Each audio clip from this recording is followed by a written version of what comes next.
Hey guys, welcome back to the channel. And in this video I've got two replays for you in February's tank of the month, the M41D, which is a Chinese light tank tier 8 premium tank. And yeah, so we'll get into some of the stats. So top forward speed, you've got 65 kilometers per hour with top reverse speed of 22 kilometers per hour. You've got 1100 hit points. You have 295 meters of steel concealment as well as moving, so you get that luxury of a light tank. Always stays the same. View range of 458 meters on my setup. The gun, we have 9 degrees of gun depression. You've got 4.12 second reload time with 0.32 accuracy. You've got your APDS and APFDS rounds. You have 192 millimeters of penetration on your standard rounds, and 227 on your premium rounds. Your armor damage is about 170 hit points per shot, and your shell velocity is just over 1200 on your standard rounds, with just over 1400 on your premium rounds. And then the usual sort of silver bonus rate is 150%. So standard really for a tier 8. Sort of making sort of more the money than anything else. So on the armor then, it's bog standard light tank armor. It's zilch basically. I think, quote me if I'm wrong, but I'm pretty sure it looks like it's got some spaced armor on the sides there just above the track, which is quite nice. But yeah, other than that, it's there's nothing to it really. It's just a complete shell of very weak armor. So not really much to mention on that. So going on the modules, then you've got your engine and fuel tanks at the rear, and your ammo is located at the front of the tank, along the majority of the front, with an ammo rack on the left hand side of the tank. So looking at the equipment I run on this, then I run optics, camo net and vert stabs. And on the perks, I run my Wizzy 132 crews. So Born Leader, Rapid Reload, Sixth Sense, Situational Awareness, Camouflage Expertise, Steady Aim, Muffled Shot, Green Thumb and Snapshot. So majority of camouflage perks, but some gun perks there as well, just to improve the accuracy, because light tanks are notoriously bad for accuracy, as balances them out. So we want to improve that as best as possible.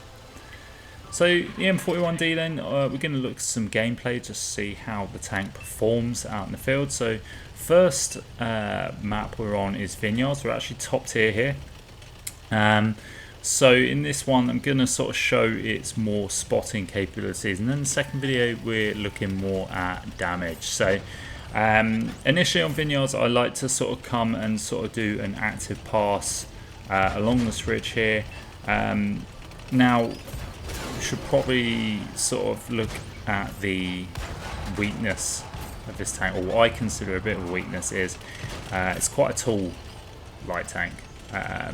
So compared to your batch at 12 ton, it's quite tall, very similar to sort of the Hawk 12 here, which is also a bit tall, but Hawk 12 has obviously got the better camo than the M41D. Now, with my setup on the camo, it's actually quite, it's not that bad. But yeah, like I say, the height of this tank sort of just makes it a bit awkward. You can make it sort of quite a large target to shoot at. One of the good points on this tank is its shell velocity. In standard rounds is pretty nice. So good shell velocity on standard rounds, but the premium rounds is like a laser. So it's really nice. I run a mixture of half and half. Just I do like my shell velocity, but just sort of showing this off here, I run half and half mix. So on this game then, like I say, we're on Vineyards. We've done not a bad job just sort of spotting some targets up here. We have lost a fair majority of our hit points, unfortunately, but I'm not overly concerned at this moment, although I am now because I've just hit his dead rate, which has just stopped me. But I've lost my swap, which is good. So now I can start making some moves. Now, look at sort of team behind me. We've got cover on the left. So we've got one tank sort of in a position where it makes me feel confident that I can move up. And now I can start to spot as well.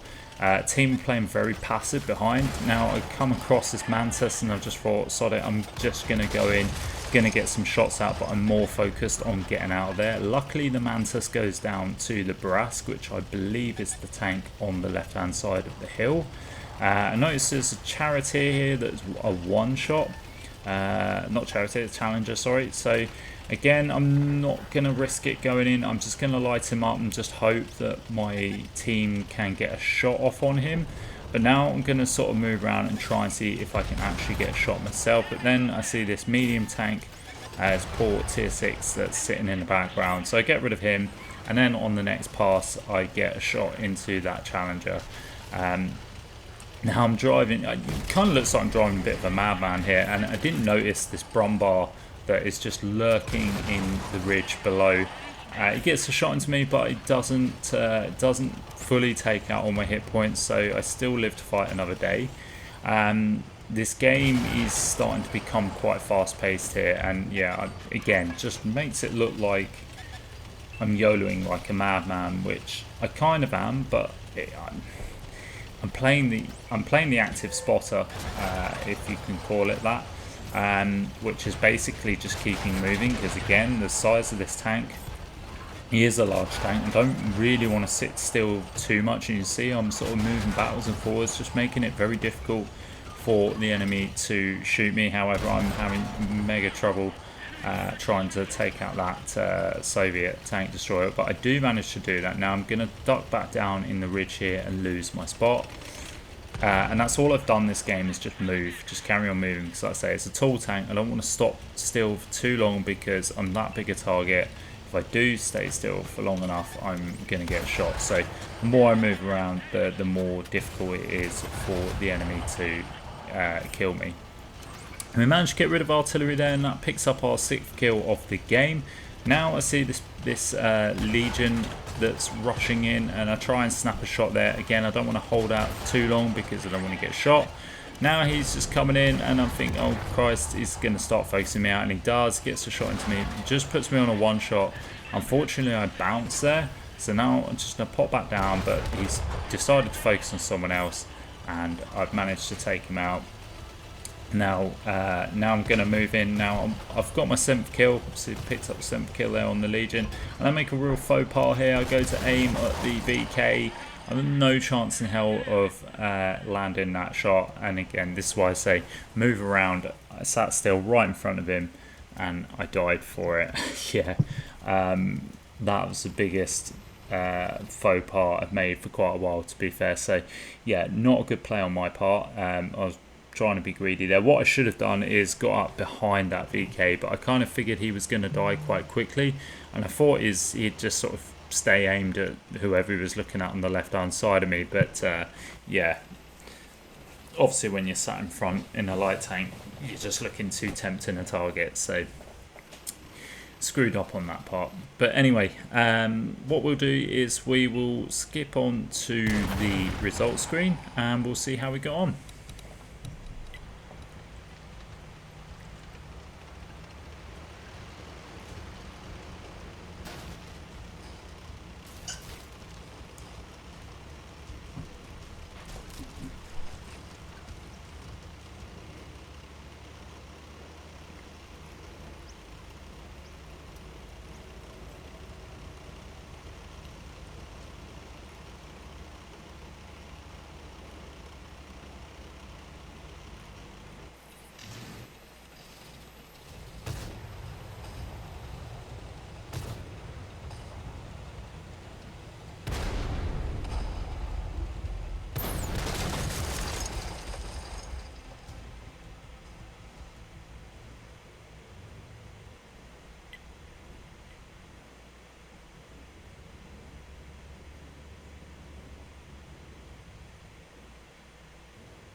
So there we go, we get the win, and yeah, we come top of the board there, picking up 7 kills in the process, just over 2.8k damage with 2.1k assist, picking up the ace tanker and the devastator medal there, and yeah, just ending off a nice game to begin with. So yeah, that was just more of a game to just sort of highlight the spotting credentials of this tank. Yeah, it does do it pretty well. It's a good active spotter, I should say. But yeah, like I say, you don't want to sit still for too long. So anyway, second replay, we are on Kasserine. We're actually bottom tier in this game. Now Kasserine is, you know, nice open map, but not one of my favourite maps overall in general, to be fair. And for light tanks, it's okay, but yeah, you can, once you've sort of spotted everything up, it's then a case of just sort of moving around and sort of trying to pick out your targets for damage, basically. But initially I've come to this middle section here. You know, it's sort of a usual spotting place of mine. You know, sort of opposite right hand side would be where I'd spot on from the other spawn, which I think is probably the better, you know, it's the better spawn, should I say, sorry, because you know, you can usually spot up what's crossing on the A line there. You can see where our tanks are crossing, and that's exactly where the other side would be, where I'll be sort of trying to spot up. Where we see this medium tank has just sort of come down there, around that region. But I've come up here from this spawn because, let's say, this usually you can catch some people out coming sort of to the middle section, trying to spot up sort of this side, or just sort of making a move into the valley. But I'm not really getting much luck at spotting anything. However, there's a lot of tanks sort of coming this side, and I've got the opportunity to shoot. Say 9 degrees of gun depression is really coming in handy there. But as soon as I get lit, I'm just going to pop back, because I don't want to get shot from anything at the back, sitting in sort of F3 or E3 or anywhere of that area, or these tanks on the right hand side. So I'm just going to sit here, and while this tank's sort of just, you know, this light tank sort of YOLOing and going in on our tank destroyer, I'm just going to take the opportunity to just sort of get as many shots in as possible to these guys. See the tier 9 Batchat there that's poking out, just enough to give me a shot.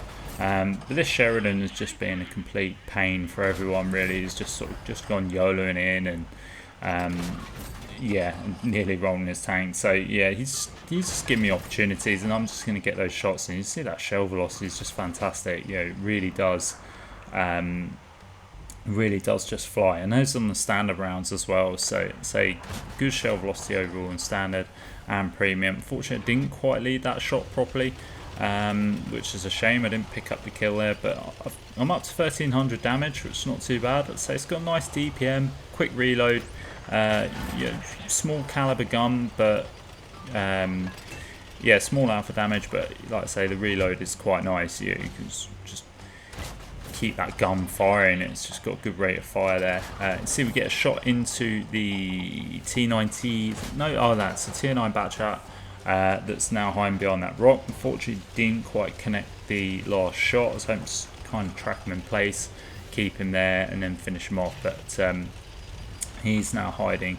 So again, just going to poke back up here and see what I can spot across the way. And we see this Super Conk and this Bellerophon on the other side. I've opted to shoot the Bellerophon inside because it kind of felt, I mean, I could pen both, but I knew my chances of penning Bellerophon were probably better than the Conqueror there, and it was just the easier shot. So going to poke back up now and try and see if I can get a shot. That Conqueror seems to be leaving, so I get a shot into the back of the Conqueror. Going to try and see if I can squeeze another shot in, but unfortunately I don't. There's a Ruthless in the middle there, but now I'm going to focus my attention onto the Super Conk. I'm trying to see, well, I put him in, trapped him in place, and he gets taken out, so that was some nice assist there. Pinning that guy in place and taking care of the Super Conqueror. That's another tier 10 that we don't have to worry about. This Ruthless has made his way up, and I've decided to get out of here now and just feel like, well, there's not really much point in playing this position, particularly when there's a Ruthless coming up over this side. I'm yeah, pretty much I'm a one-shot definitely for that Ruthless, so I'm not going to sit there and take any shots from that guy. Being careful not to throw my tank away by getting caught out hitting those dunes. The Bellerophon's come up, so I'm going to get a shot into the side of Bellerophon. Unfortunately, I bounced the side rear of his turret, and now I'm just sort of being patient. I want to try and help my MBT. I want to get rid of this Ruthless as well, because it's it's not a nice tank to get hit by. The MBT takes out the Bellerophon, and now's my chance. I'm going to go in on this Ruthless because I know this Ruthless is going to be distracted now. However, I'm not really sort of getting an opportunity to sort of get round. I don't want to sort of run the risk in going in and then having my hit points taken out. But luckily our friendly artillery takes out that Ruthless. I don't have to worry about him anymore. So now I'm going to go and focus my attention on this tier 9 Batchat, because this is the only guy left that is going to potentially cause issues spotting everybody up. He pokes out and we sneak a shot into him. I'm going to try and see if I finish him off, but again our friendly artillery manages to get a decent shot in, taking him out.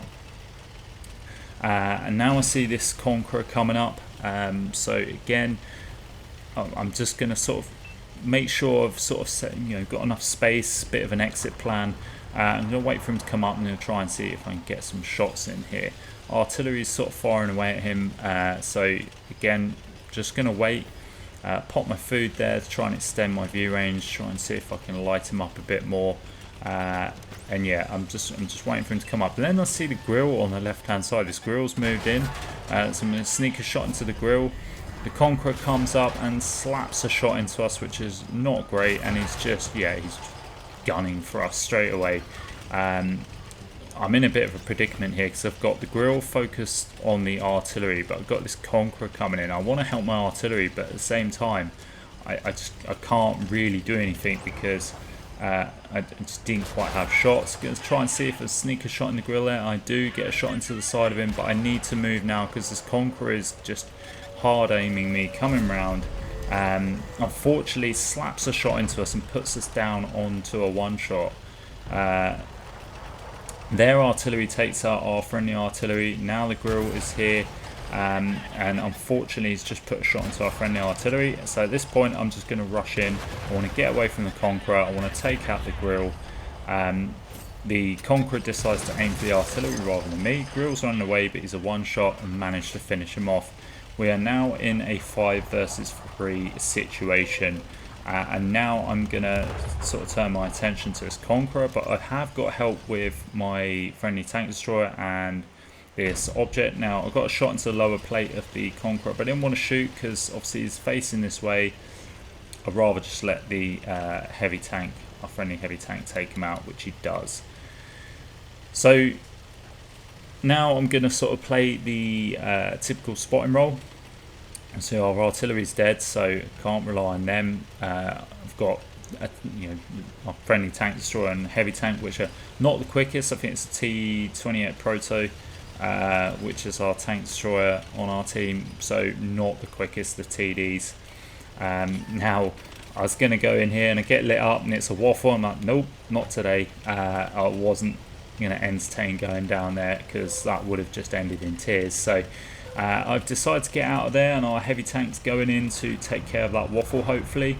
Artillery was aiming at us, so again I wanted to just move around, lose a spot, and I'm going to hopefully come in and help our friendly team take out his tank destroyer, take out his waffle. Don't think they'll need my help though. I think they'll manage to take care of that waffle, and like I say, our T28 Proto does take care of that waffle. So I'm going to come up the right hand side here, and now my idea is to light up the other tank destroyer. However, the tank destroyer has decided he's going to be proactive and try and find us first. So now I'm just trying to avoid getting shot by the Ho-Ri because I am a one shot. I avoid artillery, and for some reason their Batchat artillery decides to he's going to be proactive as well, and he's come with the Ho-Ri, and somehow I have no idea how I've managed to survive this engagement. It's a myth to me. I'm avoiding 2 artillery. I've got 1 artillery just literally going for me and trying to help his Ho-Ri friend out. Try getting the kill shot in, but their artillery decides to be the brave one and be human shield. And it's just, yeah, it's just completely frantic here. We do get a shot into the enemy tank destroyer, and he gets taken out by a T-28 Proto. We then take out the enemy Lorraine artillery, and now we're going to go after the Conqueror GC, which is the only tank destroyer left. I've gone for the HE just to try and maximise my damage. The HE rounds don't have that much pen on, I think, 30 to 60 mils of penetration. So yeah, that shot unfortunately doesn't quite land, but we do land the other one for 260 hit points, maximising our damage. Now we're just on the premium shells that we've got left, and we're just going to farm the Conqueror GC. Going to get a shot in. Can we get another shot in? We can. I don't think we're going to finish him off. We're nearly off reload, but yeah, 705 finishes the job. And there we go. That was a complete mad ending to a mad game. But let's see where we come. So we come top of the board there with a nice, handsome bit of damage. Just under 6.5k damage there. 2 kills and 356 assists. So yeah, that was all about the damage in that game, and it was, yeah, quite rewarding. So we pick up the Ace Tanker and the High Caliber. And yeah, that's the end of that replay. So in conclusion, what do I think to M41D then? It's a very capable light tank. I quite like it. I think out of the Bulldog variants, it's probably the best one, maybe, or one of the best ones. Yeah, that shell velocity is fantastic. It's very much a nice active light tank. Can play it as a medium tank, I think, as well. In that, like say, that second game was playing it more of a sort of a medium role rather than a light tank role. But yeah, I definitely, I mean, look, tank of the month, I've said it before and I'll say it again, it's always worth it. But for this one, if you haven't got the M41D, yeah, I would definitely recommend getting it. So what do I rank this tank out of 10 then? I will give it an 8. I think it's a respectable 8 for this tank. I think it can definitely hold its own. And yeah, I'd like to say, do recommend it. So anyway guys, that is it for the video. I hope you enjoyed it. If you did, please feel free to leave a comment, like and subscribe to the channel if you haven't already, because it really does help it. And as always guys, I will catch you next time.